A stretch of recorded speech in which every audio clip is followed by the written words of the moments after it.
મંજનમુકારું સર્વપાવપણાસનો મંગલાનંદ સૌએ સિંગળમંગવૈ મંગલમ મંગલમ ભગવાન વીરો મંગલમ ગૌતમ પ્રભુ મંગલમ સ્થૂલિભદ્રાજ્યા અજ્ઞાનતિમિરાંજન શલાકયા નેત્રમન્વિતમ યેન તસ્મૈ શ્રી ગુરુવે 83મી ગાથા 83 સત્તા એકતા આત્મ સત્તા એકતા પ્રગટ્યો સહજ સ્વરૂપ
ભગવાન મહાવીર મહારાજ સમાધિની ટોચ ઉપર પ્રતિષ્ઠિત કાયમી ધોરણે થઈ ગયા. એનો માર્ગ શું, કયા રસ્તે ડગલા માંડી અને પ્રભુ સમાધિના શિખર ઉપર પ્રતિષ્ઠિત થયા, તો એ માર્ગ 83મી ગાથાની અંદર દેખાડવામાં આવ્યો છે. આત્મ સત્તા એકતા.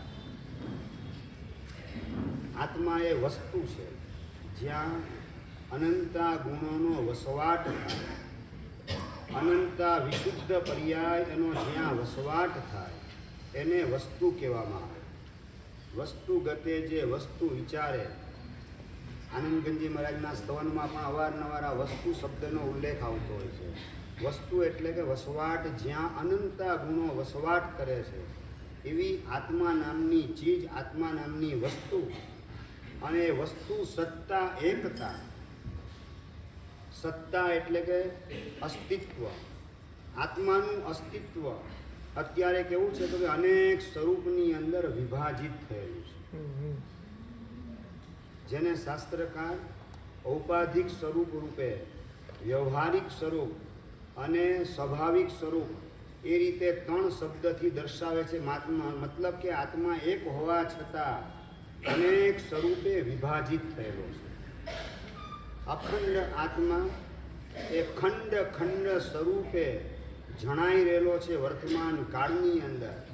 અને જ્યાં સુધી એ ખંડ ખંડ સ્વરૂપ, વિભક્ત સ્વરૂપ, અનેક સ્વરૂપ આત્માના દેખાય ને એની અંદર આપણે અટવાએ રાખીએ ત્યાં સુધી પોતાનો સહજ સ્વભાવ, પોતાનું અસલી સ્વરૂપ પ્રગટ થાય તેવી શક્યતા નથી.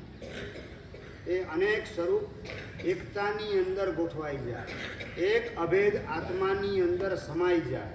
એટલે કે વ્યવહારિક સ્વરૂપ જે બહારનું છે એ બહાર રહી જાય, એના તરફ આત્મા ઉદાસીન બની જાય પૂર્ણપણે.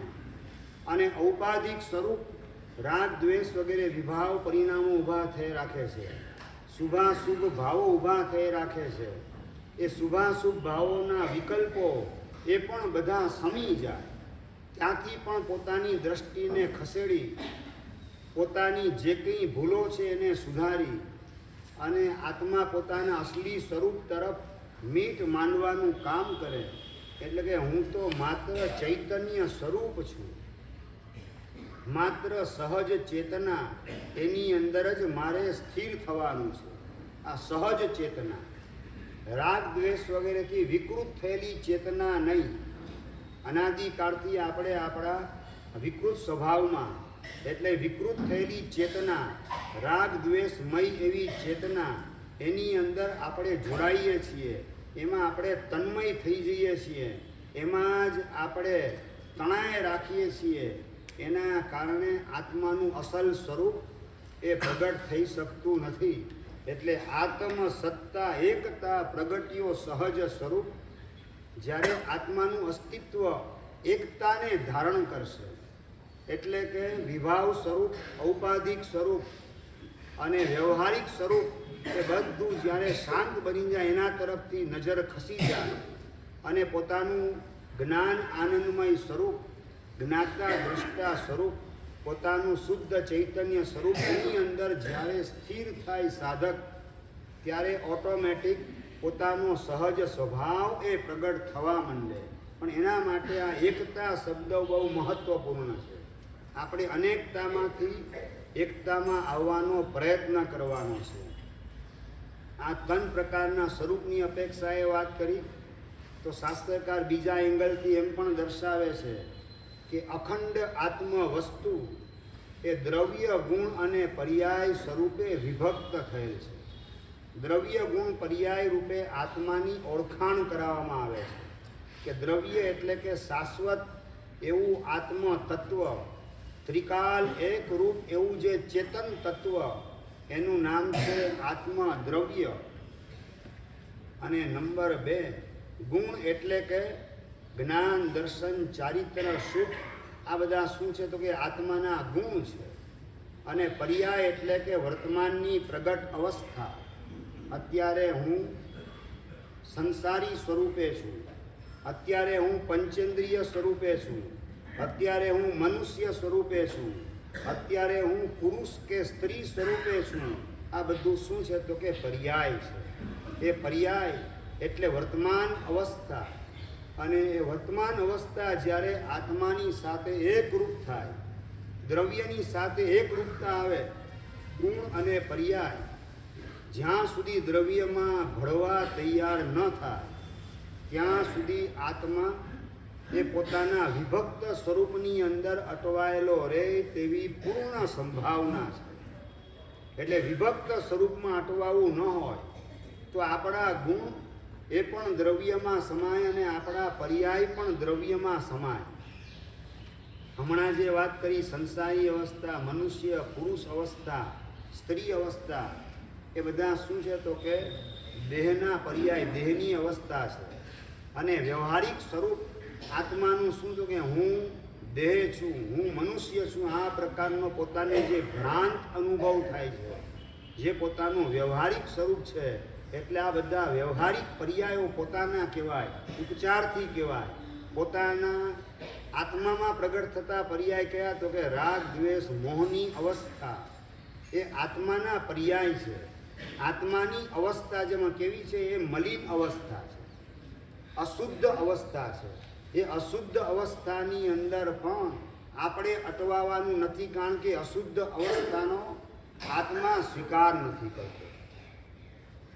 ગુણ અને પર્યાય આત્માની અંદર ક્યારે ભળી શકે તો કે દ્રવ્ય જેવું શુદ્ધ છે, ત્રિકાળ શુદ્ધ દ્રવ્ય છે, એના જેવા જ ગુણ અને પર્યાય શુદ્ધ બનતા જાય તો એ દ્રવ્યની અંદર સમાવેશ પામતા જાય. એટલે આત્માની સાથે એકતાને ધારણ કરે ગુણ અને પર્યાય, અને તમામે તમામ ગુણ અને પર્યાય એકતાને ધારણ કરી લે કાયમી ધોરણે. એનું નામ આત્માની પૂર્ણ અવસ્થા, આત્માની શુદ્ધ અવસ્થા, આત્માની સિદ્ધ અવસ્થા.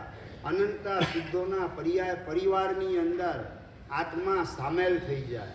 આપણું આ કર્તવ્ય છે, અનંતા સિદ્ધોના પરિવારની અંદર વહેલી તકે સમાવેશ આપણો થાય. એ માટે આપણા ગુણ અને આપણા પર્યાય એટલે કે આપણી સહજ અવસ્થા અનાદિકાળની, જેને ગુણ કહેવાય, જ્ઞાન, દર્શન, ચારિત્ર વગેરે.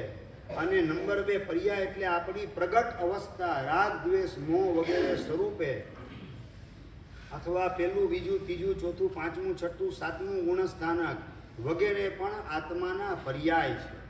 એ પર્યાય અને ગુણ આત્માની અંદર અભેદ ભાવે ભળી જાય, આત્માની સાથે એક મેક બની જાય, એ આપણું કર્તવ્ય ને એનું નામ જ આપણી સાધના છે. આપણા ગુણ આત્મામાંથી જુદા પડતા હોય છે, આપણા પર્યાય પણ આત્માથી જુદા પડતા હોય છે. જુદા એટલે કે માટલામાંથી પાણીને જુદું પાડી શકાય એ રીતે જુદા નહીં, પરંતુ એ અંદર ભળી શકે એવા પ્રકારની શુદ્ધ અવસ્થાને પામતા નથી, માટે જુદા પડી જાય છે. 20 કેરેટનું સોનું કે 18 કેરેટનું સોનું એમાંથી દાગીનો બનાવવામાં આવે, એ 18 કેરેટના સોનાની અંદર શું ભરેલું છે અશોકભાઈ? તાંબુ ગોઠવેલું છે. એ તાંબુ એની અંદર નાખવામાં આવેલું છે, ઉમેરવામાં આવેલું છે, અને એના દ્વારા ચેન, બંગડી વગેરે દાગીના બનાવવામાં આવેલા છે. તો તાંબુ એ સોનાની અંદર ભળે કે ન ભળે? વડામાં ભાઈ, સોનાની અંદર તાંબુ ભળે કે ન ભળે?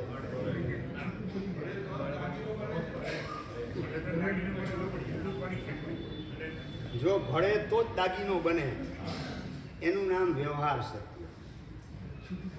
અને છૂટું પડી શકે છે, એ અંદર હોવા છતાં પણ એ જુદું જ છે.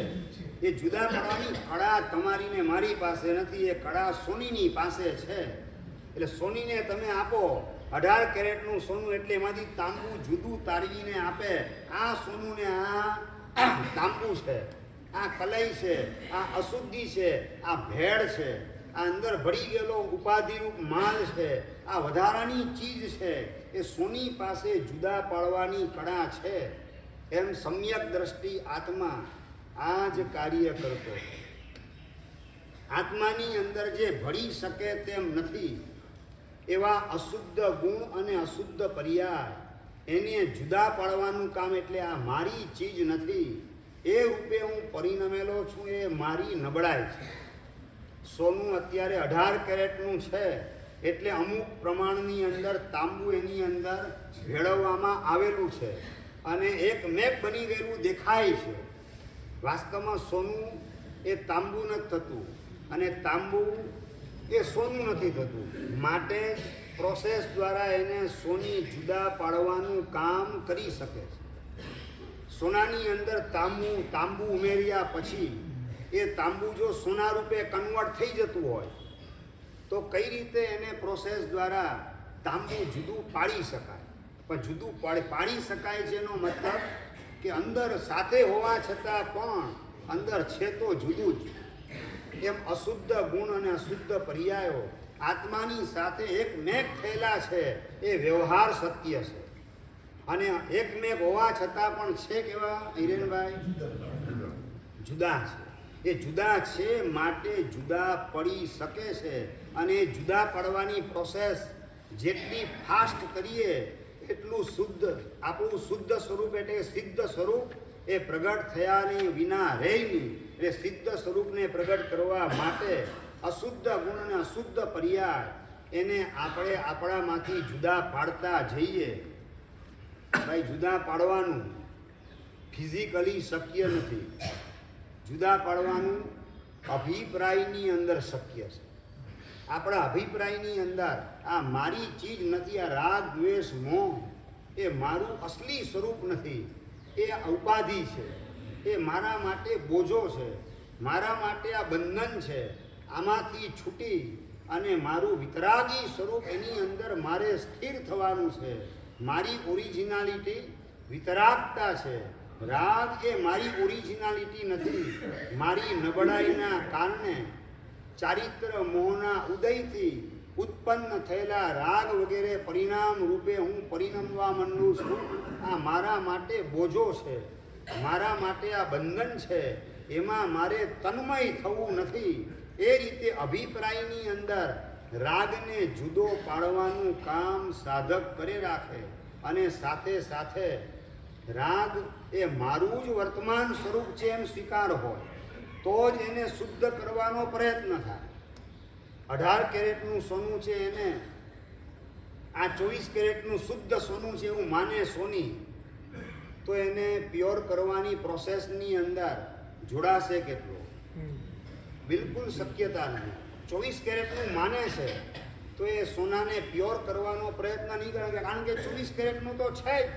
હવે એને શું શુદ્ધ કરવાનું?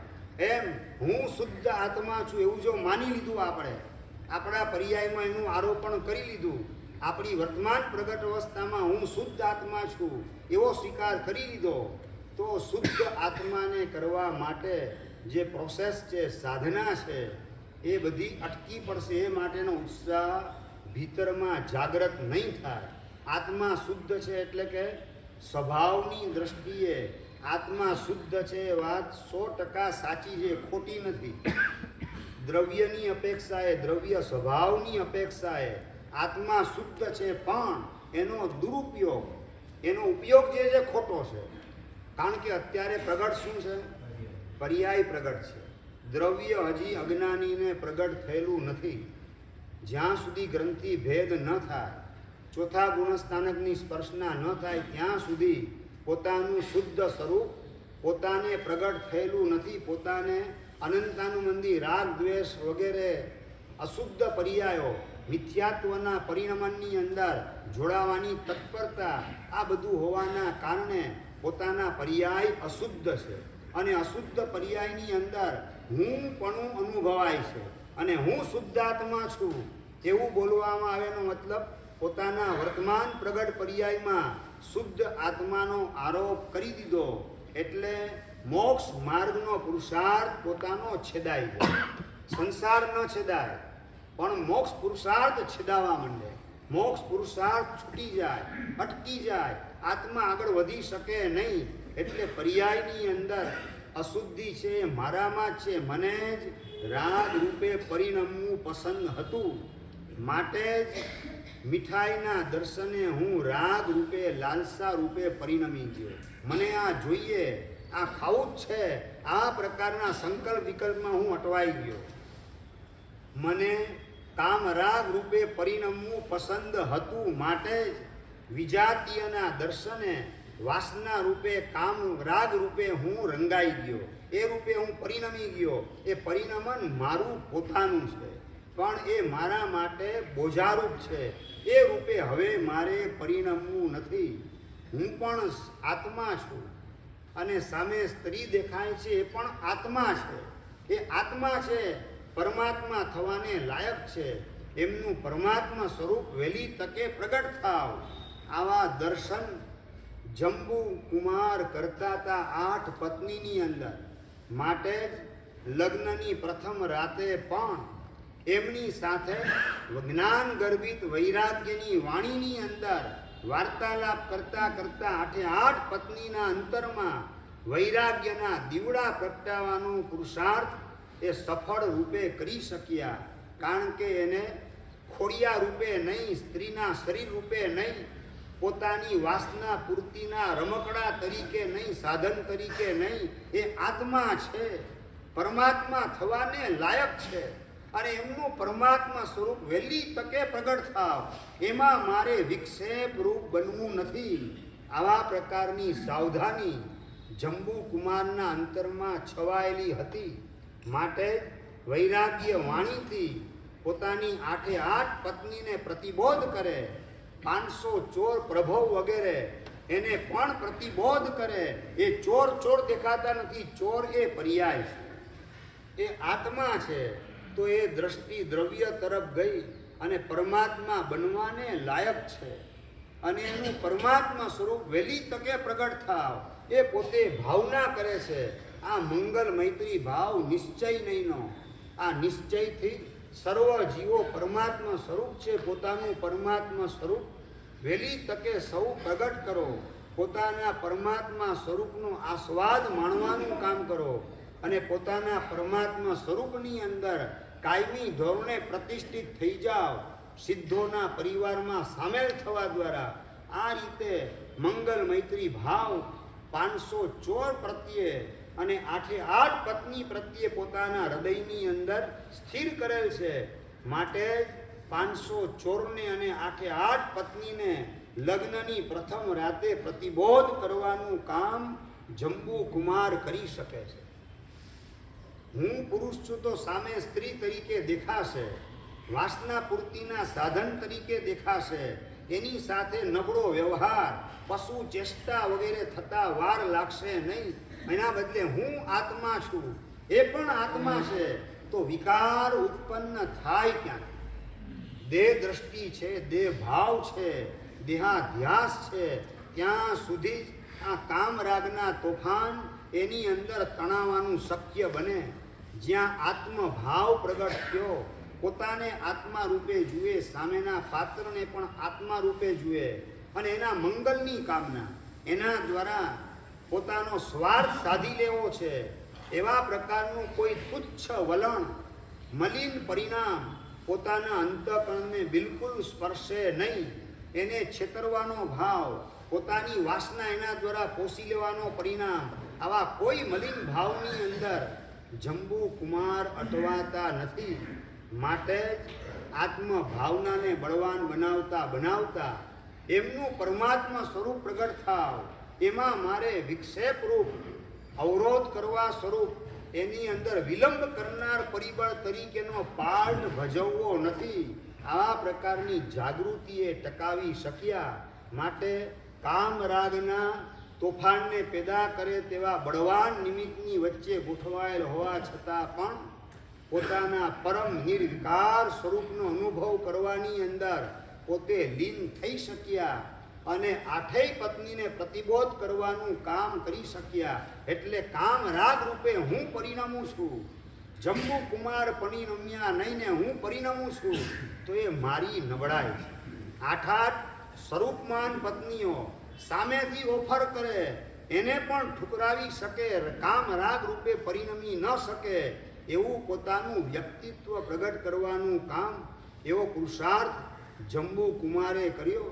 હું વિજાતીયના દર્શને કામ રાગ રૂપે પરિણમી જાઉં છું, એ મારી નબળાઈ છે, મારા પુરુષાર્થની કચાશ છે. નિમિત્તનો વાંક નથી, વાંક મારો પોતાનો છે એમ સમજી અને પોતાના અશુદ્ધ પર્યાય એને હવે શુદ્ધ પર્યાય રૂપે પરિણમાવવા છે. મારે સામેના પાત્રને સ્ત્રી તરીકે નહીં, મારી જાતને પુરુષ તરીકે નહીં, હું મને પણ આત્મા તરીકે જોવાનો અભ્યાસ પાડું, સામા જીવને પણ આત્મા તરીકે જોવાનો અભ્યાસ પાડતો જાઉં. અને એમ કરતાં કરતાં મારા અશુદ્ધ પર્યાય પ્રગટ થઈ જ ન શકે, શુદ્ધ પર્યાય પ્રગટ થાય. અને શુદ્ધ પર્યાય પ્રગટ થાય એટલે આત્મદ્રવ્યની અંદર ભળી જાય. 24 કેરેટનું સોનું 2 તોલા હોય, એમાં 24 કેરેટનું સોનું 1 તોલો નવું નાખો, એની અંદર ચિરાગભાઈ ભળી જાય. હવે છૂટું ના પડે, એ સોના રૂપે જ છે. એ 2 તોલા સોનું 24 કેરેટનું, એમાં બીજો 1 તોલો એડ કરેલો છે, એ 24 કેરેટનું સોનું છે, માટે ભળી જાય. પણ તાંબુ નાખો તો ભળતું નથી, વ્યવહારથી ભળેલું દેખાય, માટે દાગીનો થાય. આ દાગીનો દેખાય જ ને આપણો, આ વ્યવહારથી ભળેલો છે આત્મા. આપણો આ દાગીનો દેખાય છે. મન વચન કાયા રાગ દ્વેષ મોહના પરિણામ બધું એક મેક થઈ અને અત્યારે ગોઠવાયેલું છે. આ દાગીનો તૈયાર થયેલો છે, પણ એ 24 કેરેટ નથી, 16 કેરેટ છે અને 17 કેરેટ છે. આ 24 કેરેટનું સોનું ભળી શકે નહીં. ક્યારે તો શુદ્ધ ગુણને શુદ્ધ પર્યાય એને ઉત્પન્ન કરું તો ભળી જાય, અશુદ્ધ ગુણને અશુદ્ધ પર્યાયને ઉત્પન્ન કરું તો ભળી શકે નહીં. અત્યારના આપણા જ્ઞાન વગેરે ગુણો પણ અશુદ્ધ છે. અસલી શુદ્ધ જ્ઞાન એ અતિન્દ્રિય જ્ઞાન છે. પૂર્ણ કેવલ જ્ઞાન એ શુદ્ધ જ્ઞાન છે. આપણું અત્યારે ઇન્દ્રિય જ્ઞાન છે. મતિ જ્ઞાન એ 5 ઇન્દ્રિયને મનના વ્યાપાર દ્વારા, વ્યાપાર એટલે પ્રવૃત્તિ, 5 ઇન્દ્રિયને મનની પ્રવૃત્તિના માધ્યમથી આ ટેબલને, આ ખુરશીને, આ માણસ અને આ સાયકલ અને આ ટીવી, આ બધું જ્ઞાન થતું હોય છે. એ બધું ઇન્દ્રિય જ્ઞાન એટલે અશુદ્ધ જ્ઞાન છે. શ્રુત જ્ઞાન ઉત્પન્ન થાય એ પણ કેવું છે? ઔપાધિક છે, સાંભળવા દ્વારા ઉત્પન્ન થાય. સહજ જ્ઞાન નથી, પૂર્ણ જ્ઞાન નથી. શાસ્ત્રકાર કહે છે અવધિ જ્ઞાનને મન પ્રિય જ્ઞાન એ પણ આત્મામાં ભળતા નથી. આત્મદ્રવ્ય ત્રિકાળ શુદ્ધ આત્મા દ્રવ્યની અંદર અવધિને મન પર્યવ પણ ન ભળે તો મતિને શ્રુત તો ક્યાંથી ભળે? આત્મામાં કેવળ જ્ઞાન, પૂર્ણ જ્ઞાન એ જ ભળી શકે. બાકી સપાટી ઉપર બધું રહે, અંદરમાં એકમેક ત્રિકાળી સ્વરૂપની સાથે એકમેક થાય એવો ગુણ હોય તો એ કેવળ જ્ઞાન નામનો પૂર્ણ શુદ્ધ ગુણ છે. સંકિતિ પાસે સમ્યક જ્ઞાન હોય, શ્રુત જ્ઞાન પણ એનું સમ્યક હોય, પણ એ અપૂર્ણ છે અને ઇન્દ્રિય જન્ય છે. માટે ત્રિકાળ શુદ્ધ આત્મદ્રવ્યની અંદર એ પણ ભળી શકતું નથી. અવધિ જ્ઞાનને મન પર્યજ્ઞાન એ શુદ્ધ હોવા છતાં, સમ્યક હોવા છતાં એ અપૂર્ણ છે. એ અપૂર્ણ હોવાના કારણે પૂર્ણ આત્મદ્રવ્યની અંદર ભળી શકે નહીં. કેવળ જ્ઞાન એ જ આત્માની અંદર ભળે એવા પ્રકારનો શુદ્ધ ગુણ, બસ આ ગુણ વહેલી તકે પ્રગટ કરું અને એ મારા આત્મામાં ભળી જાય. 5 જ્ઞાનમાંથી 4 આગળના જ્ઞાન સમકિતિ પાસે હોય તો એ સમ્યક જ્ઞાન કહેવાય ખરા, પણ પૂર્ણ આત્મદ્રવ્યની અંદર ભળતા નથી.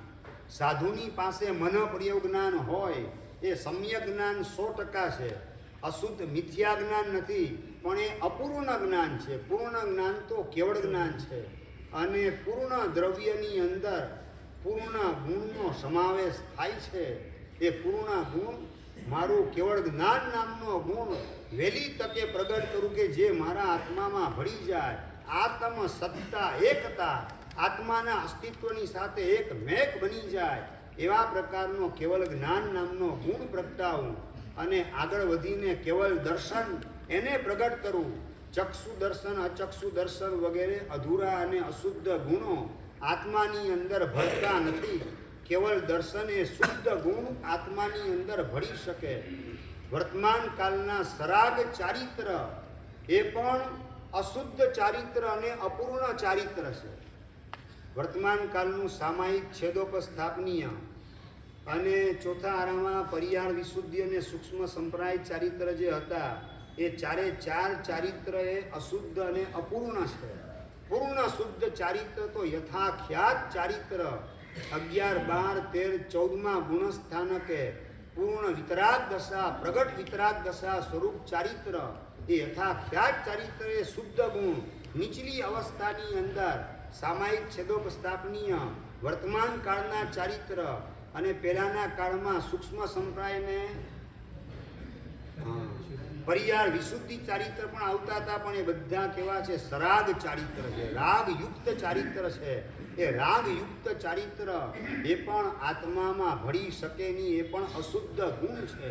મારે તો મારા આત્મામાં પૂર્ણપણે ભળી જાય, એક મેક થઈ જાય. 24 કેરેટનું સોનું 2 તોલા, એની અંદર નવો 1 તોલો સોનું એ 24 કેરેટનું ઉમેરવામાં આવે ને એક મેક થઈ જાય. એવી રીતે મારા શુદ્ધ ગુણોને પ્રગટ કરવા છે. મારો આનંદ એ પણ અત્યારે સાતા ને અસાતાના ઉદયની અંદર મિક્સ થઈ અને પૌદ્ગલિક સુખ રૂપે, પૌદ્ગલિક દુઃખ રૂપે કન્વર્ટ થયેલો છે. મારો અતિન્દ્રિય આનંદ એ શુદ્ધ ગુણ એને પ્રગટ કરી અને મારા આત્માની સાથે એક મેક બની જાય એ રીતે એને પરિણમાવો છે. આવા શુદ્ધ ગુણોને, પૂર્ણ ગુણોને વહેલી તકે પ્રગટાવી અને મારા શુદ્ધ આત્માની સાથે આત્માના અસ્તિત્વની અંદર એનો મેળાપ કરવો છે. અને આવો મેળાપ થાય એને કહે છે કે આ રંજન ધાતુ મિલાપ, આ પરમાત્માની ધાતુ એની સાથે આપણી ધાતુનો મિલાપ થયો. પતિ અને પત્નીની ધાતુનો મિલાપ એ ભૌતિક આનંદની પરાકાષ્ઠાને આપે. એ જ રીતે આત્મા અને પરમાત્માનો મિલાપ, આત્મા ધાતુ મિલાપ, ધાતુ મિલાપનો મતલબ વિતરાગ દશા પરમાત્માની જેવી છે એવી જ મારી પૂર્ણ વિતરાગ દશા 11માં ગુણઠાણે પણ ઉપશાંત વિતરાગ દશા છે. ક્ષીણ મોહ વિતરાગ દશા નથી, પૂર્ણ નથી. 13મા ગુણસ્થાનકે 12મા ગુણઠાણે જે પૂર્ણ વિતરાગ દશા હોય કે જે પરમાત્માની ધાતુમાં ભળી જાય, એટલે કે પરમાત્મા તરીકે આપણું ત્રિકાળ શુદ્ધ એવું આત્મ દ્રવ્ય એની અંદર ભળી જાય, પોતાના ગુણોને પોતાના પર્યાયો. એ રંજન એટલે કે આત્માને પ્રસન્ન કરવાનું કામ કરે, આત્માને પોતાનો અસલી આનંદ, એનો રસા સ્વાદ માણવા માટે તૈયાર કરે. એ રંજન ધાતુ મિલાપ, આવું પતિરંજન મારે કરવું છે. આત્મા પરમાત્માની સાથે એક મેક બની જાય. પ્રગટ થયેલા ગુણો અને પ્રગટ થયેલા પર્યાયો એ પૂર્ણ હોય અને શુદ્ધ હોય. આત્માની બહાર રહી શકે નહીં. આત્મામાંથી એની બાદબાકી કરી શકાય નહીં. આત્મામાંથી એને બાકાત રાખી શકાય નહીં. એવા પ્રકારના પૂર્ણ શુદ્ધ મારા ગુણો અને પર્યાયો, મારી વર્તમાન અવસ્થા રાગ દ્વેષ મોહની છે, એમાંથી મારે વિતરાગ બનવું છે. દ્વેષને કાઢીને પૂર્ણ શાંત બનવું છે અને નિર્મોહી બનવું છે, પરમ નિર્વિકાર બનવું છે. આ રીતે મારા પર્યાયને પણ હું શુદ્ધ કરતો જાઉં. પર્યાય એટલે મારી પ્રગટ અવસ્થા, વર્તમાન દશા, એને પણ પૂર્ણપણે શુદ્ધ કરતો જાઉં. જેટલા એ શુદ્ધ બનશે ને પૂર્ણ બનશે એ આત્માની અંદર સમાઈ જશે. જેટલા અધૂરા હશે અને જેટલા અશુદ્ધ હશે એ આત્માની બહાર રહી જવાના છે. ત્યાં સુધી આત્માની સત્તા, આત્માની ત્રિકાળી સત્તા, આત્માનું ત્રિકાળી અસ્તિત્વ એની સાથે એકતાને ધારણ નહીં કરે. અને જ્યાં સુધી એ એકતાને ધારણ નહીં કરે ત્યાં સુધી મારો પૂર્ણ સ્વભાવ કાયમી ધોરણે ખીલી જાય, ખુલી જાય અને એની અંદર કાયમ માટે હું સ્થિર થઈ જાઉં. એ શક્ય બનવાનું નથી. માટે ડગલે ને પગલે મારા ગુણ અને મારા પર્યાય એને શુદ્ધ કરતો જાઉં. ક્યાંય રાગ દ્વેષ મોહના તોફાનમાં જોડાવા દ્વારા મારી વર્તમાન પ્રગટ અવસ્થા એને મલિન થવા દેવી નથી, પર્યાય અશુદ્ધ થવા દેવા નથી. એટલે જે કોઈ પણ નબળો વ્યવહાર મારી સાથે કરે, આ બધા જીવો મને છોડાવનારા છે, મારા પાપમાંથી મને છોડાવનારા છે, મારા હેલ્પર છે, લિબરેટર છે. આ સિવાય કોઈ બીજો વિકલ્પ એના માટે મારે રાખવો નથી કે આ મારો વિરોધી છે, આ મારી નિંદા કરનાર છે, આ મારે માટે ઘસાતું બોલનાર છે. એવા કોઈ વિકલ્પો મારા મનમાં ઊભા થવા દેવા નથી. એ વિકલ્પો ઊભા થવા દઈ શકને મારા પર્યાયો મલિન થતા વાર લાગશે નહીં. મારે શુદ્ધ પર્યાયને કરવા છે. બધા જીવો મને મારા પાપમાંથી છોડાવનારા છે, લિબરેટર છે, હેલ્પર છે. બસ એ જ દ્રષ્ટિએ બધાને જોવામાં આવે. દ્વેષ કોના પ્રત્યે ઊભો થઈ શકે? નરેન્દ્રભાઈ, દ્વેષ કોના પ્રત્યે જાગે? બધા હેલ્પર હોય, બધા મને મારા પાપમાંથી છોડાવવા માટે આવે, ભેગા થયેલા છે. તો બધા પ્રત્યેનો સદભાવ આપણા અંતરમાં ઉછળતો જાય અને આપણે બીજાને સદભાવ આપશું તો સામેથી 100% સદભાવ મળવાનો એ નિશ્ચિત છે. પોતાને પછાડવા માટે આવેલા ઇન્દ્રભૂતિ ગૌતમ, પૂજવા માટે કે પછાડવા માટે? પછાડવા માટે, હરાવવા માટે. અને છતાં ભગવાને એને સદભાવ આપવાનું કામ કર્યું. ઓ ઇન્દ્રભૂતિ ગૌતમ, સુખેથી પધાર્યા. આવો મીઠાશવાળો રણકાર જીવનમાં પહેલી વખત સાંભળ્યો. પાણી પાણી થઈ ગયા. પછાડવા માટે આવેલા પૂજવામાં ગોઠવાઈ ગયા, સામનો કરવા માટે આવેલા સમર્પિત થઈ ગયા કાયમી ધોરણે.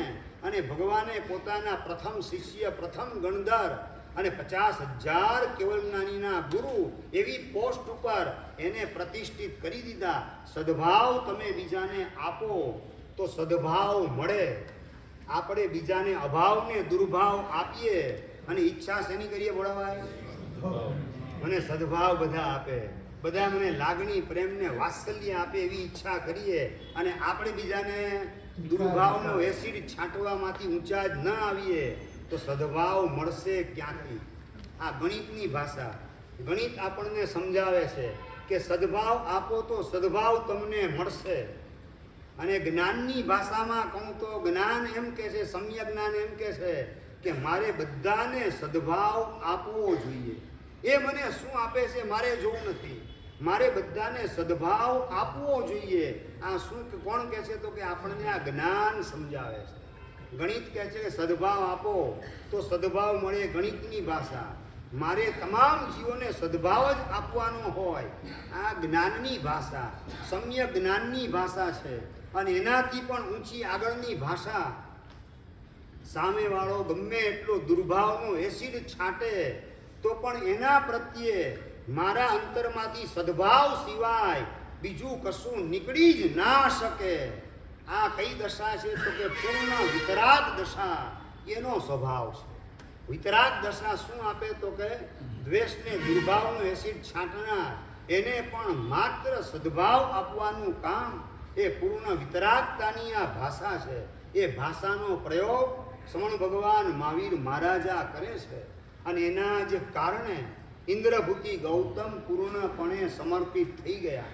દુશ્મન તરીકે આવેલા હોવા છતાં દોસ્ત કરતાં પણ ચડિયાતી ભૂમિકા કઈ સમર્પણની ભૂમિકાએ ગોઠવાઈ ગયા, શરણાગતિની ભૂમિકાએ ગોઠવાઈ ગયા. શત્રુ તરીકે આવેલા હોવા છતાં પણ શત્રુના બદલે પોતે સમર્પણની ભૂમિકા, શરણાગતિની ભૂમિકાએ ગોઠવાઈ ગયા. એ બધાની અંદર મૂળભૂત પરિબળ કયું? શ્રમણ ભગવાન મહાવીર મહારાજાની પૂર્ણ વિતરાગ દશાની પરિભાષા. એ ગમે એટલો દ્વેષ અને દુર્ભાવનો એસિડ છાંટે એને આપવા માટે મારી પાસે સદભાવ સિવાય કશું બચેલું નથી. બીજું હું શું આપી શકું? આ વિતરાગતાની ભાષા, એનો પ્રયોગ, એના કારણે ગૌતમ સ્વામી પૂર્ણપણે ત્યાંને ત્યાં સમર્પિત થઈ ગયા. આપણે ગણિતની ભાષા સમજીએ, સમ્યક જ્ઞાનની ભાષા સમજીએ કે વિતરાગતાની ભાષા સમજીએ? કઈ ભાષા ભરતભાઈ? કઈ ભાષા સમજીએ આપણે? ગણિતની ભાષા, સમ્યક જ્ઞાનની ભાષા કે વિતરાગતાની ભાષા? કઈ ઉમેશભાઈ? ગણિતની ભાષા. એ ગણિત પણ ચોખ્ખું ખરું? એમાંય ગરબડ છે, એમાંય ગરબડ છે. દીકરા ઉપર રોફ ને રૂઆબ કરવા, ભાન નથી પડતી. અહીંયા પાણીનો ગ્લાસ મૂકી દીધો. પછી દીકરો મોટો થઈ અને લગ્ન પછી જુદા થવાની વાત કરે, એમાં આશ્ચર્ય શું? એની જ્યારે નબળી અવસ્થા હતી ત્યારે ધાક ધમકી અને 144મી કલમની ભાષા, વટ હુકમની પરિભાષા એનો જ છૂટથી ઉપયોગ કરેલો હોય. પછી એની પણ તાકાત આવે, એ પણ કમાતો થાય, લગ્ન કરે, એ કેપેબલ બને, પગભર બને. પછી પોતાના જે જૂના દુર્ભાવો તમારા નિમિત્તે એના અંતરમાં ઊભા થયેલા છે, જે સ્ટોરેજ થયેલા છે, જેનું સેવ કરેલું છે કોમ્પ્યુટરની હાર્ડ ડિસ્કની અંદર, એ સેવ કરેલી બધી મેમરી બધી બહાર આવે અને તમને ઘરડા ઘરમાં તગેડી મૂકે. એમાં કોઈ આશ્ચર્ય નથી, એની અપાત્રતા નથી. આ ગણિતની ભાષા આપણને સમજાવે છે. સદભાવ આપો તો સદભાવ મળે. દ્વેષ દુર્ભાવને અભાવ આપેલ હોય તો કઈ રીતે એના પ્રતિ સદભાવ આપણને પ્રાપ્ત થાય? આ ગણિતની ભાષા પણ ચોખ્ખી ખરી કે નહીં? પ્રકાશભાઈ, હા, બે જીનવાણી સાંભળ્યા પછી પણ સમીકરણ ખોટા એમ હજી બોલો? હવે તો બોલો કે સાહેબ હવેથી ક્યાંય અભાવ કે દુર્ભાવ પેદા થવા નહીં દઈએ. આટલી તો વાત કરો. જીનવાણી સાંભળ્યા પછી આટલી તો ભૂમિકા આવી જ જોઈએ. ભલે કદાચ જ્ઞાનની ભૂમિકા ને વિતરાગતાની ભૂમિકા ના આવે. અહીંયા તો ઠેકાણું રહેશે સાહેબ. અહીંયા તો ઠેકાણે તો પછી અહીંયા રહો. અહીંયા જો ઠેકાણે રહેતું હોય મન તો ઉપાશ્રય તમારા માટે છે. આટલા મોટા ઉપાશ્રયની અમારા માટે જરૂરત નથી. એ તમારા માટે જ ઉપાશ્રય છે, ચતુરી તમને આરાધના કરવા માટે. અહીંયા જો ઠેકાણે મન રહેતું હોય તો હવે અહીંથી બહાર જવું નથી એવો સંકલ્પ કરો.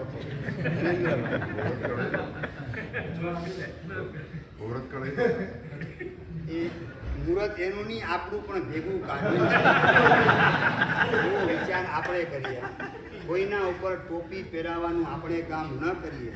આપણા ઉપર ટોપી કેટલી ફિટ થાય છે એટલી આપણે ટોપી પહેરવાનું કામ કરીએ કે આપણી આ નબળાઈ ગણિતની ભાષા, જ્ઞાનની ભાષા એ પણ ન સમજી શકીએ. વિતરાગતાની ભાષા તો બહુ દૂરની ભાષા. જ્ઞાનની ભાષા પણ વિતરાગતાની ભાષા છે ને એ પૂર્ણ વિરામ છે. જ્ઞાનની ભાષા એ અર્ધવિરામ છે અને ગણિતની ભાષા એ અલ્પવિરામ છે. એ અલ્પવિરામ અને અર્ધવિરામ ત્યાં અટકવાનું નથી, પૂર્ણ વિરામ સુધી પહોંચવાનું છે.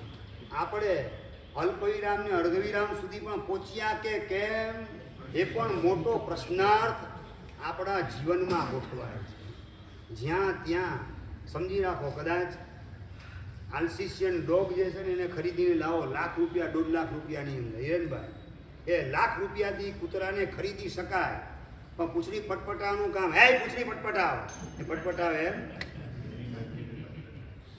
પૈસાથી કૂતરાને ખરીદી શકાય, પણ પૂંછડી પટપટાવવાનું કામ એ તો એને પ્રેમ અને વાત્સલ્ય આપો તો પૂંછડી પટપટાવવાનું કામ કરે. એ કૂતરા પાસેથી પણ જો આટલું કામ કરાવવાનું હોય ને, પૂંછડી પટપટાવવાનું, તો પણ તમારે પ્રેમ અને વાત્સલ્ય આપવું પડે. તો દીકરો અને વહુ જિંદગીભર મારી સાથે રહે, પૂંછડી પટપટાવા કરતાં પણ ઘણી બધી મોટી અપેક્ષા તમે રાખો છો. તો એના માટે પ્રેમ અને વાત્સલ્ય કેટલું આપવું પડે એનો હિસાબ તમે કેટલો માંડેલો છે? જનકભાઈ, હિસાબ કેટલો માંડેલો છે? એ કૂતરો પણ જો પૈસાથી પૂંછડી પટપટાવે નહીં, આમ 500ની નોટ ધરો, એકના બદલે 2, હવે પટપટાવ, કમલેશભાઈ, ન પટપટાવે. એ પૈસાની ભાષા ન સમજે, પ્રેમની ભાષા સમજે. જગતના જીવો એ પ્રેમની ભાષા, લાગણી અને વાત્સલ્યની ભાષા સમજે છે, અને આપણને અધિકારની ભાષાનો જ ઉપયોગ કરવામાં રસ છે. તો મેળ પડશે કઈ રીતે? સમાધિના ફુવારામાં સ્નાન કરશું કે સંકલેશની આગની અંદર બળતરાનો અનુભવ કરશું, બળવાનું કામ કરશું? એ પ્રશ્ન શાંત ચિત્તે આપણી જાતને એકાંતમાં કેટલી વાર પૂછેલો છે? ભાઈ, પ્રેમ લાગણીને વાત્સલ્યની ભાષાનો પ્રયોગ સૌથી વધારે કે નાના હોય એના ઉપર અધિકારની ભાષાનો પ્રયોગ વધારે? આપણે આ બધું ઊંચું સાંભળતા સાથે સાથે પ્રેક્ટિકલ ગ્રાઉન્ડ લેવલની રિયાલિટી એનો પણ વિચાર ભેગો કરવાનો છે. એ આમ કેમ કરે ને તેમ કેમ કરે છે, એ વાત રોફ અને રૂઆબથી નોકર ચાકર દીકરા દીકરી સાથે કરશું, આડોશી પાડોશી સાથે કરશું, ફ્રેન્ડ સર્કલમાં કરશું, તો મારા પર્યાય બધા અશુદ્ધ થવા માંડશે. અનંતાનુમની માન કસાયથી મલિન બનેલા પર્યાય એ મારા આત્માની બહાર ફેંકાશે અને મને દુર્ગતિમાં ફેંકશે. આ જ એનું દુષ્પરિણામ છે. આવા ગોઝારા રિઝલ્ટ અનંતી વાર મેં ભોગવેલા છે. હવે એ માર્ગે ડગલું માંડવું નથી. મારા પર્યાયને શુદ્ધ બનાવું, મારી અવસ્થા નિર્મળ બને, ક્યાંય મલિનતા, ક્લેશ કે સંકલેશ એનો પડછાયો પણ પડી ન શકે મારા ચૈતન્ય પટ ઉપર. એવી મારી વર્તમાન પ્રગટ અવસ્થા એને શુદ્ધ બનાવવાના પુરુષાર્થની અંદર 24 કલાક રચ્યો પચ્યો રહું. અને આજ મારા પ્રભુની પૂજા છે. માત્ર 9 અંગે પૂજા કરી એની અંદર પૂજા સમાપ્ત થતી નથી. પ્રભુની આજ્ઞાનું પાલન એ જ ભાવ પૂજા છે. અને ભગવાન કહે છે, જગતના જીવ માત્રને આત્મા તરીકે જોતા શીખ. પરમાત્મા બનવાને લાયક છે એ જોવાનો અભ્યાસ કર, અને એનું પરમાત્મા સ્વરૂપ વહેલી તકે પ્રગટ થાય એવી ભાવના કર. અને એમાં વિલંબ કરનાર, વિક્ષેપ કરનાર, વિરોધ કરનાર તત્વ રૂપે હું ક્યારેય પણ બનતો નહીં, એવો રોલ ભજવતો નહીં. આ પ્રભુની આજ્ઞાને આપણે પાડીએ એ જ સાચા અર્થમાં પ્રભુની પૂજા છે. અને આવી ભાવ પૂજા વહેલી તકે થાય, વધુમાં વધુ સમય સુધી થાય, વધુમાં વધુ દિવસો સુધી થાય, તેમ આપણું પરમાત્મા સ્વરૂપ પ્રગટ થવા માટે થનગનાટ કરવા માંડે. આપણા પરમાત્મા સ્વરૂપનો આપણને ભીતરમાં અહેસાસ થાય, ભીતરમાં ભણકારા વાગવા માંડે. હું પણ પરમાત્મા થઈ શકું તેવા પ્રકારનું આત્મદ્રવ્ય છું, એવા ભણકારા વાગવા માંડે ભીતરમાં. પણ ક્યારે? જગતના જીવો પ્રત્યે મૈત્રી, પ્રમોદ, વાત્સલ્ય, કરુણા, મધ્યસ્થ ભાવના, લાગણીની ભાષા, આ બધાનો પ્રયોગ, આ પ્રકારના ભાવનો પ્રયોગ વધુમાં વધુ કરતા જઈએ તેમ સામા જીવનું મંગળ થાય કે ન થાય, આપણું તો મંગળ નિશ્ચિત થવાનું. ઈચ્છીએ મંગલ પારકું, હોય મંગલ આપણું. બીજાના મંગલની કામના કરીએ, આપણું મંગલ થયા વિના રહેશે નહીં. અને ઋણાનું બંધ સમ્યક પ્રકારનો જેટલો ગોઠવાયેલો હશે એટલો પરિચયમાં આવનાર કે પરિવારની અંદર સામેલ થનાર સભ્યો એનું પણ મંગલ આપણા નિમિત્તે થયા વિના રહે નહીં, આવા પ્રકારનો માર્ગ આપણે અપનાવીએ તો અહીંયા જે બતાવેલું છે આત્મ સત્તા એકતા પ્રગટ્યો સહજ સ્વરૂપ, આ દશાએ આપણે પહોંચી શકીએ. આત્માની સત્તા, આત્માનું અસ્તિત્વ એ ત્રિકાળી શુદ્ધ અસ્તિત્વ સાથે એકતાને પામે, એવા પ્રકારના ગુણ અને પર્યાય શુદ્ધ બને અને પૂર્ણ બને એવા પ્રકારના પ્રગટાવું, એવા પ્રકારનો પુરુષાર્થ કરું, પરિશ્રમ કરું સાધનાનો, જેના કારણે પ્રગટ્યો સહજ સ્વરૂપ. સહજ સ્વરૂપ એટલે ચિદાનંદમય એવું સ્વરૂપ પોતાનું પ્રગટ થતા વાર લાગે નહીં. જેના માટે બતાવ્યું તે સુખ ત્રણ જગ મેં નહીં, ચિદાનંદ ચિદરૂપ. એવું સુખ ત્રણ જગતની અંદર નથી, એવું ચિદાનંદ. ચિદ એટલે જ્ઞાન અને આનંદ, ચિદ રૂપ એટલે જ્ઞાન સ્વરૂપ, ચૈતન્ય સ્વરૂપ, મારું અસલી સ્વરૂપ એ પ્રગટ થાય, એ સહજ સ્વભાવ પ્રગટ થવા માંડે અને આનંદનો અનુભવ કરવામાં આપણે લીન બની જઈએ. આનંદ સાગરની અંદર આપણી ડૂબકી એવી હોય કે જેમાંથી બહાર આવવાની ક્યારેય પણ ઈચ્છા થઈ શકે નહીં, કારણ કે સુખ આત્માનું કેવું છે તો કે તે સુખ ત્રણ જગ મેં નહીં. ઉર્ધ્વલોક, અધોલોક કે મધ્યલોક એના કોઈ પણ જળ પદાર્થની અંદર એ સુખ રહેલું નથી. અપ્સરાના શરીર વગેરેની અંદર પણ એ સુખ રહેલું નથી. જે સુખ મારા આત્મામાં રહેલું છે એ સુખ નથી પૈસામાં, નથી પત્ની પુત્ર પરિવારમાં, નથી પ્રસિદ્ધિની અંદર કે નથી પુણ્યોદયની અંદર. સુખ હોય તો એકમાત્ર મારા આત્મામાં છે. મારા જ્ઞાનાનંદમય સ્વભાવને પ્રગટ કરું અને મારા અતિન્દ્રિય આનંદ એના અનુભવની અંદર લીન બની જાઉં અને એ જ્ઞાનાનંદમય સ્વભાવને પ્રગટ કરવા માટે સંબંધ જગત એની અંદર ક્યાંય સંઘર્ષમાં મારે ઉતરવું નથી. ભગવાન તો કહે છે સંપૂર્ણ જગત, એમાં એક પણ વ્યક્તિ સાથે સંઘર્ષમાં તારે આવવાનું નથી. પણ સંપૂર્ણ જગત ત્યાં સુધી કદાચ આપણે પહોંચી ન શકીએ તો મધ્યમ અવસ્થા કઈ છે? સંબંધ જગત. સંબંધ જગતમાં ગોઠવાયેલી જેટલી વ્યક્તિ એની સાથેનો વ્યવહાર તો આપણો સમ્યક જોઈએ, પરાયાપણાનો વ્યવહાર નહીં, એની સાથે માયાનો વ્યવહાર નહીં, છેતરપિંડીનો વ્યવહાર નહીં, એની સાથે સંઘર્ષનો વ્યવહાર નહીં. માત્ર એનું મંગલ થાય ને કલ્યાણ થાય, એ પણ પ્રભુના માર્ગે આગળ વધે એવા પ્રકારનો મંગલ ભાવ સંબંધ જગતની અંદર ગોઠવાયેલ તમામ વ્યક્તિ.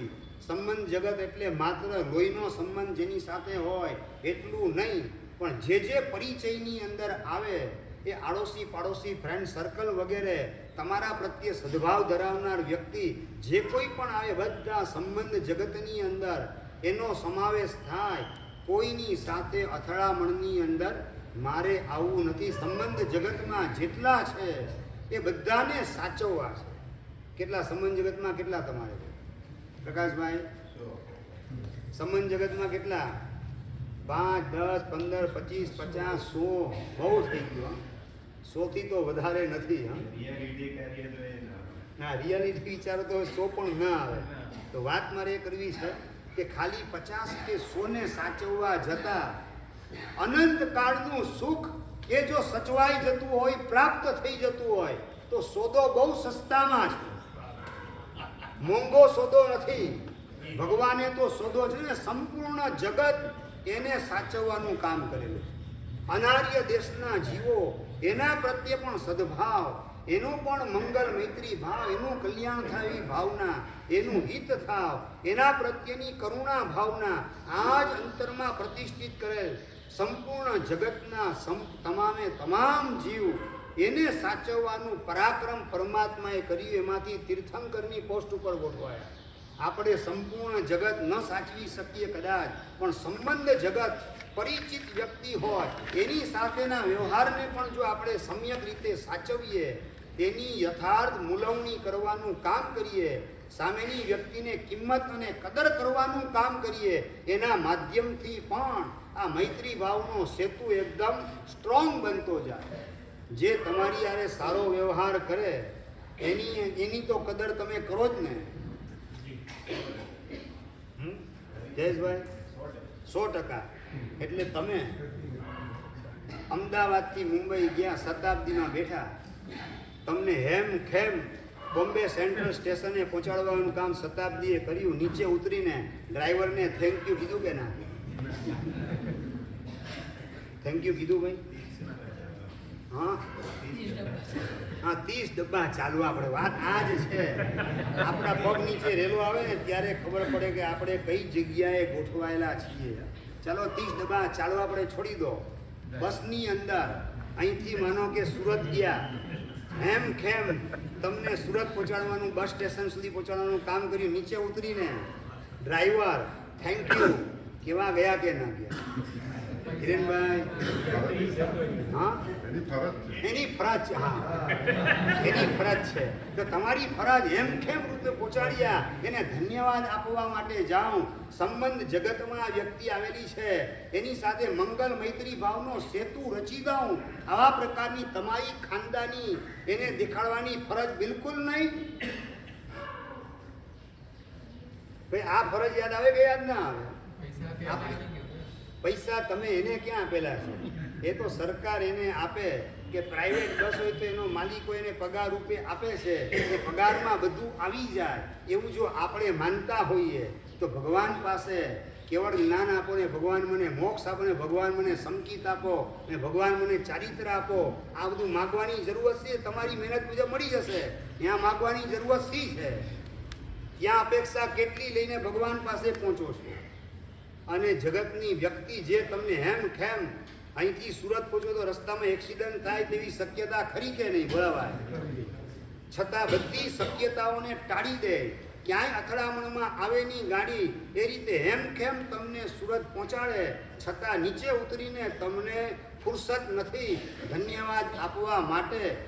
ધન્યવાદ કદાચ મોઢેથી ન બોલો, મનમાં પણ ધન્યવાદની લાગણી એના પ્રત્યે ઊભી થાય કે ન થાય? મેહુલભાઈ, યાદ જ નથી આવતું. કોઈના ઉપકાર એનો આપણે સ્વીકાર કરવા તૈયાર નથી. એને સાચવવા માટે, એનું સ્મરણ કરવા માટે કૃતજ્ઞ ભાવ દાખવવા તૈયાર નથી. તો લૌકિક ઉપકાર એનો પણ જો આપણે સ્વીકાર ન કરીએ તો લોકોત્તર ઉપકાર, જે સિદ્ધ ભગવાન મોક્ષમાં ગયા ને અનાદિ નિગોજમાંથી આપણને બહાર કાઢ્યા, એ લોકોત્તર ઉપકાર કરનારા સિદ્ધ ભગવાન, એના ઋણનું સ્મરણ કેટલી વખત આપણે કરીએ છીએ. અર્યંત પરમાત્માએ પોતાના શાસનમાં આપણને એન્ટ્રી આપી. એ લોકોત્તર ઋણ એમનું, લોકોત્તર ઉપકાર, એનું સ્મરણ આપણે કેટલી વાર કરીએ. ભગવાનને ધન્યવાદ આપવાનું કામ દેરાસરમાં કેટલી વાર કરો. સાચું, દેરાસરમાં જાઓ નરેન્દ્રભાઈ, ભગવાનને ધન્યવાદ આપવા કે ફરિયાદ કરવા? નીરવભાઈ, ધન્યવાદ આપવા કે ફરિયાદ કરવા? ફરિયાદ. ભગવાન 20 વર્ષથી તારી પૂજા કરું, પેમેન્ટનું ઠેકાણું કેમ નથી? બસ આ જ રોજની ફરિયાદ. તારી આજ્ઞાનું પાલન કરવા માટે રાત્રિ ભોજન છેલ્લા 5 વર્ષથી છોડ્યું, છતાં મારી પત્નીનો સ્વભાવ કેમ સુધરતો નથી? તારી જે છે આજ્ઞા પાળવાનું રોજ સામાયિક કરું છું 2 વર્ષથી, છતાં મારી દીકરીનું ઠેકાણું ભગવાન કેમ પડતું નથી? આ ફરિયાદ જ કરીએ કે ભગવાનને ધન્યવાદ આપીએ કે મારી પાત્રતા વગર પ્રભુ પ્રવેશ આપ્યો તારા શાસનમાં. થેન્ક્સ એ લોટ. લાખ લાખ ધન્યવાદ પ્રભુ આપને કે મારા જેવા પથ્થર દિલ, પથ્થર હૈયાને આપે આપના શાસનમાં પ્રવેશ આપ્યો. બસ હવે પ્રભુ એને લાયક બનવાનો હું પુરુષાર્થ કરતો રહું અને આપની કૃપાથી મારો પુરુષાર્થ સફળ થશે. એવા પ્રકારનો ભાવ પ્રભુની પાસે વ્યક્ત કરવાનું કામ, ધન્યવાદ આપવાનું કામ, કમિટમેન્ટ આપવાનું કામ ભગવાન પાસે કેટલી વાર કર્યું? પોઝિટિવ ફરિયાદમાં હા, ચાલો હવે તમે તો જે છે ને જે ટેવ પડી છે ને દીપકભાઈ, ભગવાનને આરોપીના પાંજરામાં ગોઠવવાની પડેલી ટેવ, તું મળ્યો છતાં મારું ઠેકાણું કેમ ન પડ્યું? એના બદલે પ્રભુ તું મળ્યો છતાં મને તરવાની બુદ્ધિ કેમ ના સૂચી? પ્રશ્ન આ કરવાનો છે. તું મળ્યો છતાં તે મને તારીઓની આવે પણ આરોપીના પાંજરામાં. આ ભગવાનને જ ગોઠવીએ. ભગવાનને ને ગુરુને આરોપીના પાંજરામાં ગોઠવવામાં એ ઝીઝક કોઈ શરમ જ નથી આવતી. આપણને ધડ દીને ગોઠવી દે દેવગુરુને આરોપીના પાંજરામાં. પ્રભુ તમે મળ્યા છતાં અભાગી એવા મને તરવાની સદબુદ્ધિ જાગી નહીં, અને લગ્ન કરવા દ્વારા ડૂબવાના માર્ગે જવાની દુર્બુદ્ધિ મેં કરી. પ્રભુ મારા ગુનાને માફ કરજો. હવે એક પણ ભવની અંદર સંસાર માંડવાની ભૂલ મારે કરવી નથી. આવા પ્રકારનો સંકલ્પ પ્રભુના ચરણે ધરવાનું કામ આપણે કેટલી વાર કરેલું છે. કરવાનું કામ આ છે, કરવાનું છે એ કરતા જ નથી, અને નથી કરવાનું એ જ રોજે રોજ ચાલુ છે. અને એ દેરાસરમાં ને ઉપાસનીમાં પાછું એ જ કામ ચાલુ છે, નથી કરવાનું. એ કામ કરવાના સ્થાનમાં જઈને કરીએ તો આપણું ઠેકાણું પડશે કઈ રીતે? આપણું લક્ષ્ય અહીંયા બતાવેલું છે ચિદાનંદ ચિદરૂપ. એવો આપણો સહજ સ્વભાવ એને પ્રગટ કરવાનો. નહીં કે વાસનાનું સુખ મેળવવાનું, નહીં કે પૈસાનું સુખ, નહીં કે પ્રસિદ્ધિનું સુખ કે પુણ્યોદયનું સુખ. માત્ર ને માત્ર મારા આત્માના સહજ સ્વભાવની અંદર પડેલું અતિન્દ્રિય સુખ, ચિદાનંદ સ્વરૂપ, એને મારે પૂર્ણપણે પ્રગટ કરવું છે. એ સુખની બરોબરી દુનિયામાં બીજું કોઈ સુખ કરી શકે તેવું નથી. બસ એવું આત્માનું સુખ મેળવવા માટે મારી જાત પ્રભુને સોંપતો જાઉં. પ્રભુને સોંપવું એટલે પ્રભુના વચનને મારી જાત સોંપતો જાઉં. પ્રભુના એક એક વચન પ્રત્યેનો વિશ્વાસ ઊભો કરતો જાઉં. પ્રભુની એક એક આજ્ઞાનું પાલન કરવા માટે મારી જાતને તૈયાર કરતો જાઉં. તો જ મારી જાતને પ્રભુને સોંપેલી કહેવાશે. પૂજા કરતી વખતે ભગવાનના બે પગના અંગૂઠા ત્યાં બે હાથ રાખીને માથું ખોડામાં ટેકવીએ અને કપાળનો પરસેવો ભગવાનના ખોડાને અડે. એ ભગવાન પ્રત્યેનો કોઈ ભક્તિભાવને સમર્પણ ભાવ નથી. સમર્પણ ભાવ ભગવાનના ગાલે હાથ ફેરવાનું કામ કરીએ એ સમર્પણ ભાવ નથી. આપણી જાત પ્રભુને સોંપીએ. પ્રભુ આપની એકો એક આજ્ઞાનું હું પાલન કરીશ. આઈ એમ ડ્યુટી બાઉન્ડ. હું બંધાયેલો છું આપની આજ્ઞા પાળવા માટે. કારણ કે મારી પાત્રતાનો વિચાર કર્યા વગર આપે આપના શાસનમાં મને પ્રવેશ આપવાની ઉદારતા દેખાડી છે, ઉત્તમતા દેખાડી છે. તો હું મારી ખાનદાની દેખાડ્યા વિના નહીં રહું. કમિટમેન્ટ પ્રભુને આપીને આવું. પ્રભુ આપની એકો એક આજ્ઞા શક્તિ છુપાવ્યા વિના પાડવાનું કામ કરીશ. આવો આજ્ઞા પાલનનું પરિણામ એ પ્રભુને સોંપાવાનો ભાવ છે. અને આવો ભાવ આવે, એકો એક દ્રવ્ય આજ્ઞાને ભાવ આજ્ઞા એ પણ ભીતરમાં સમજાતી જાય. પ્રભુનો માર્ગ ઓળખાતો જાય. અને આંતરિક અને બાહ્ય માર્ગ સામાયિક કરો એ બાહ્ય માર્ગ, અને સામાયિક કરતાં કરતાં કરતાં સમતા ભીતરમાં પ્રગટાવો એ આંતર માર્ગ છે. તમે આંબેલની ઓળીની અંદર જોડાવ, સિદ્ધિ તપમાં ને માસ કણમાં જોડાવે બાહ્ય માર્ગ છે. અને તપ કરતાં કરતાં અંદરમાં ખાવાની આસક્તિ ઓગળતી જાય, ખાવાના વિચારો અંદરથી વિદાય લેતા જાય. એ ભાવ માર્ગ છે, ભાવ આજ્ઞા છે. દ્રવ્ય આજ્ઞા દાન કરો એ દ્રવ્ય આજ્ઞા છે. અને નંબર 2, અંદરમાં ઉદારતા નામનો ગુણ પ્રગટ થતો જાય એ ભાવ આજ્ઞાનું પાલન છે. બ્રહ્મચર્યનું કાયાથી પાલન કરો એ દ્રવ્ય આજ્ઞા છે. અને ભાવ આજ્ઞા એટલે તમારી નજર એની અંદર પવિત્રતા પ્રગટ થાય. એક પણ વિજાતીયના દર્શને આંખમાં વિકારી ભાવ ઊભો થઈ જ ન શકે. માત્ર વાત્સલ્ય ભાવ, આ મારી બહેન છે, મારી આ દીકરી છે, મારી આ માતા છે, એ સિવાય કોઈ વ્યવહારિક પણ નબળા ભાવ નહીં. અને પારમાર્થિક ભાવ આ આત્મા છે, પરમાત્મા થવાને લાયક છે. એનું પરમાત્મા સ્વરૂપ વહેલી તકે પ્રગટ થાવ. આ આધ્યાત્મિક ભાવ, એ ભાવ એનું આપણે સ્વીકાર કરીએ એટલે ભાવ આજ્ઞાનું પાલન થતું જાય. આ રીતે દ્રવ્ય આજ્ઞા ને ભાવ આજ્ઞા બંનેનું કોમ્બિનેશન કરતાં કરતાં કરતાં આપણા શુદ્ધ સહજ સ્વભાવ એને પ્રગટ કરવા દ્વારા ત્રણ જગતમાં જેની બરોબરી કોઈ ન કરી શકે એવા પ્રકારનું આપણું આત્માનું સહજ સુખ, સનાતન સુખ, સ્વાધીન સુખ એને વહેલી તકે પ્રાપ્ત કરીએ એ જ મંગલ કામના. જીનાગના વિરુદ્ધ કહેવાય ધન્યવાદ